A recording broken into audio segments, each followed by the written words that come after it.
Going to highlight just a few things that we discussed in class this last week. Our first lesson from the book was over the Passover, specifically the Passover meal. We talked a little bit about unleavened bread.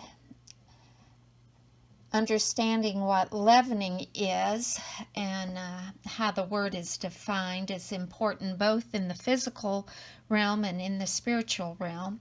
Leavening is any agent or influence spreading through something or working on it to bring about a gradual change, a tempering quality or character. And you can see how that fits both dealing with our physical world and our social influences and things in this life. In the kitchen, 4 items in the modern day kitchen are leavening. Yeast, baking soda, baking powder, and eggs can even be used as a leavening agent. In the day of the Egyptian enslavement, the Exodus, the leavening agent would have been a sourdough. There is enough yeast spores in the air that things just will naturally ferment under certain conditions. So they would make kind of a sourdough bread, or they could make a sourdough bread where you allow the starter, or it's not really a thick dough, but like a batter to ferment on its own. And then you would work that in with your meal or your flour, and it would cause it to rise. That's all very significant because making sourdough takes a long time. And part of what was in the lesson has to do with how unleavened bread can be made quickly and easily. One of the things that came out in the class, in the book, our author was amazed with what she called the dough troughs. It mentions that they had those already packed and in their on their shoulders, the kind of the backpack thing that they would be carrying. These are not the kneading troughs are not what we think of. When we think of a kneading trough, or at least what I think of, is like the biscuit dough board that we roll stuff out and we knead it and we pat out the biscuit dough and we cut it out there. That's not what these were. These were the actual bowls that they would set the sourdough in to rise. These were rising bowls, and they had those packed, probably had been packed for a number of days, because they were told to get all of the leavening out of their house, and so they weren't going to be kneading those, kneading as in N-E-E-D-I-N-G, those bowls. So you pack them, you get them ready to move, because all you're going to be eating is the unleavened bread.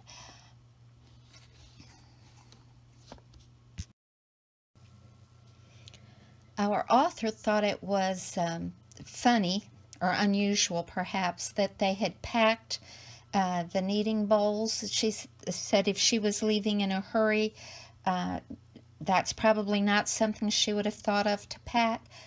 What I found really funny is, as the story progresses, as you get over into Exodus 15, after they cross the Red Sea and the Egyptians have been killed, Moses sings a song, and then Miriam and the ladies sing a song, and they dance, and they have their tambourines out. I think a tambourine is probably not something I would think to pack, but they did. So you need to have both your dough bowls and your tambourines ready to go.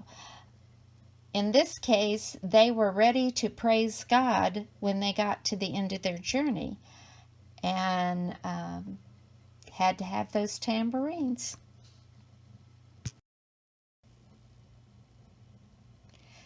The next component of the meal was the unblemished lamb. And they were to choose a lamb out of their flock on the 10th day of the month, pin it up. Not sure if the pinning it up was to kind of finish it out like we finish out cattle a lot of times by feeding it grain for a period of time before it's slaughtered, or exactly what that was all about. But for 4 days it was to be pinned up, and then it could be cooked on the 14th day. It was 1 year old, which meant it was still a lamb. It wasn't yet a full-grown sheep. It could be sheep or goat.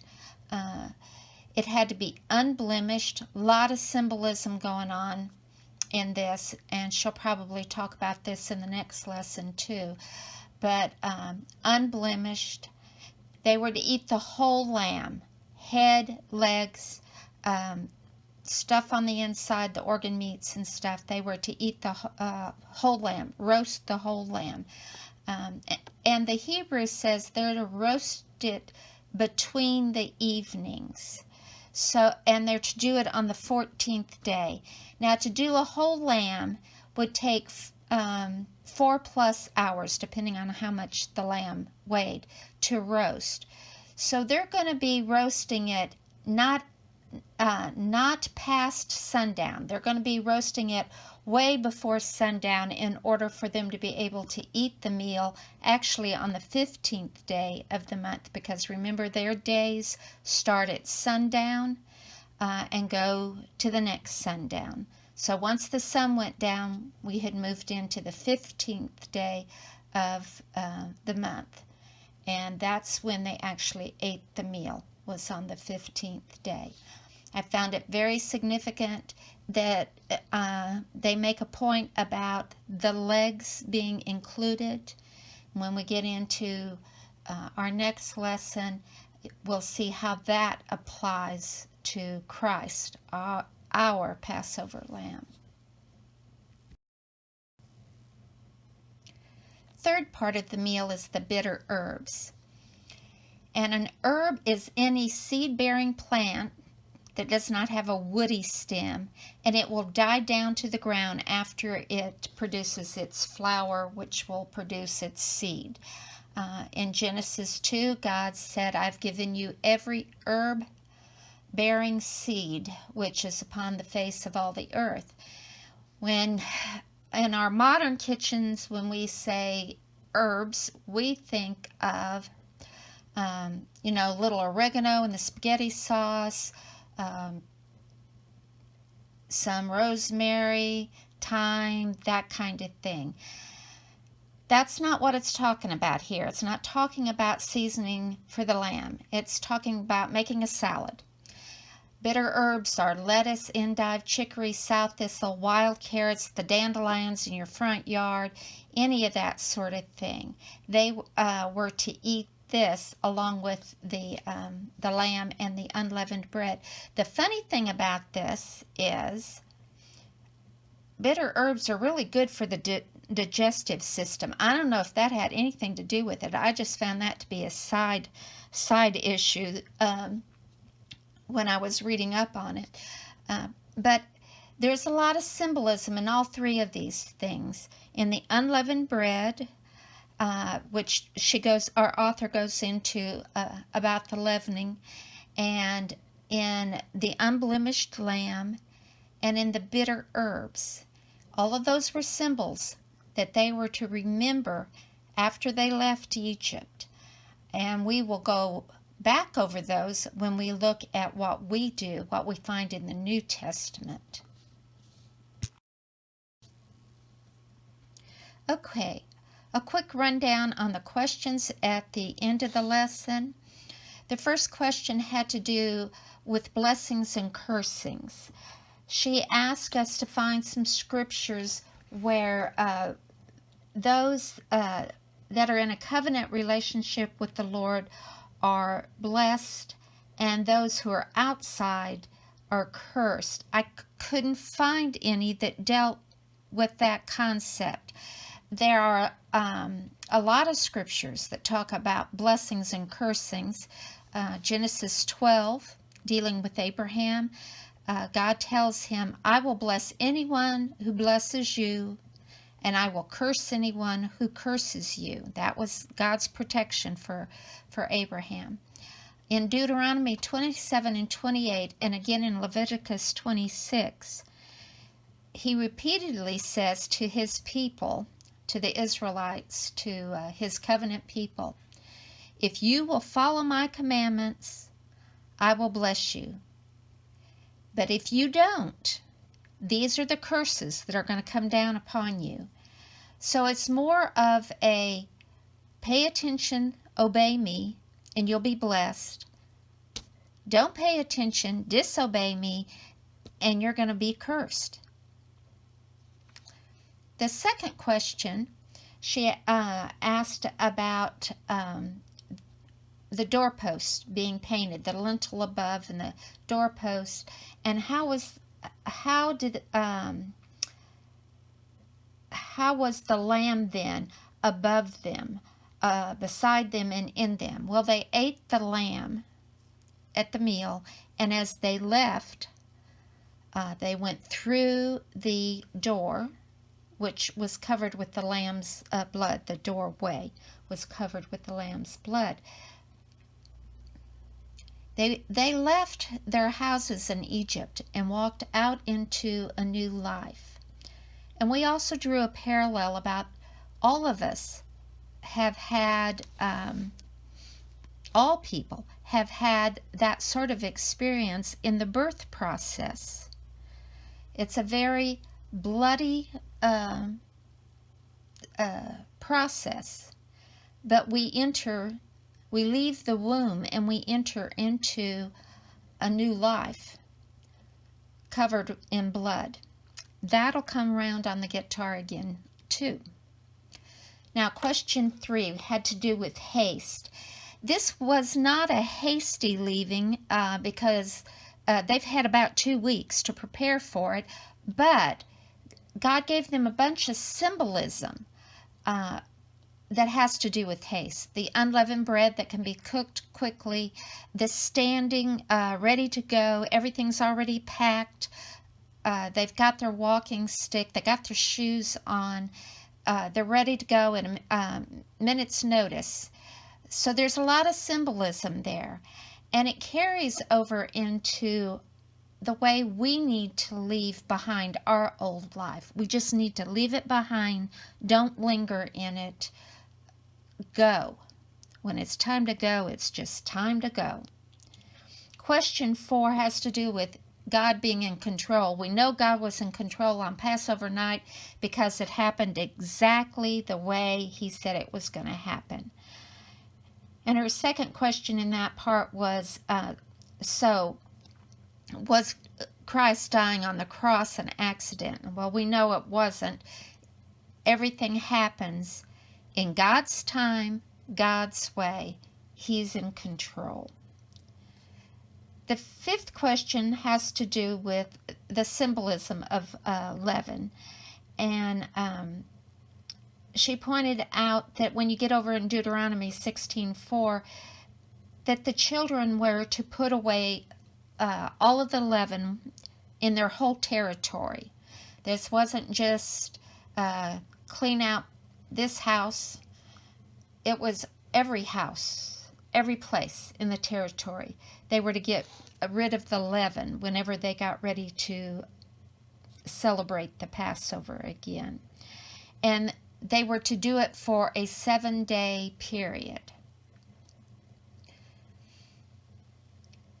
Then in question 6, she asked for some passages that refer to leaven with a negative connotation.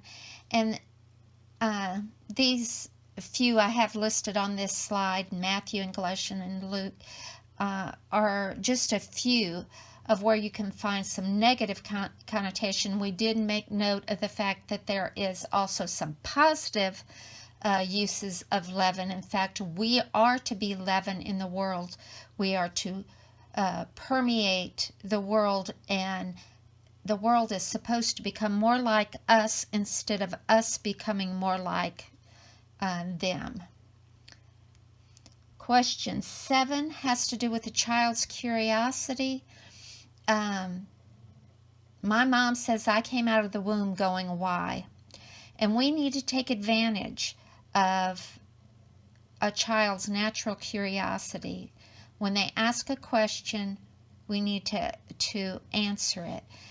Genesis 18 makes a point about Abraham. God said he chose Abraham because Abraham would teach his children. So we have to look for these opportunities, and a child's natural questioning is great. Today, when they celebrate the Passover meal, there's a role children play. They ask the questions. Why do we do this? When do we do this? They have a whole list of questions they ask about the Passover, and it ingrains in their mind the importance of the Passover and what God did for them. In Joshua, when the Israelites are crossing the Jordan River, they were each to take a stone.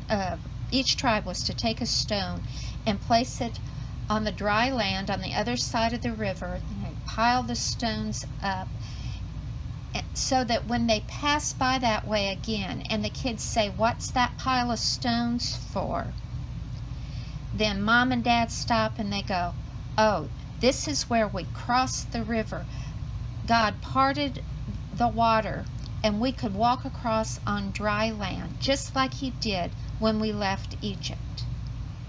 And these stories could be told again and again. Interestingly enough, 1 Peter 2 says that we are to be living stones. And in that analogy, he's talking about building a foundation. But it's also true that we are to live lives that are so different that people will ask questions. Why are you the way you are? Where do you go to church? What do you believe about this? We are to be standing stones. Her 8th question had to do with salvation. She asked for us to find a New Testament passage that spoke about salvation by grace, faith, and works. She calls that a principle. However, we couldn't find one that did exactly that. You had to combine several passages to come up with that. And the principle is there. It's not really grace, faith, and works. It's grace through obedient faith. So works without faith is useless. Faith without works does not exist.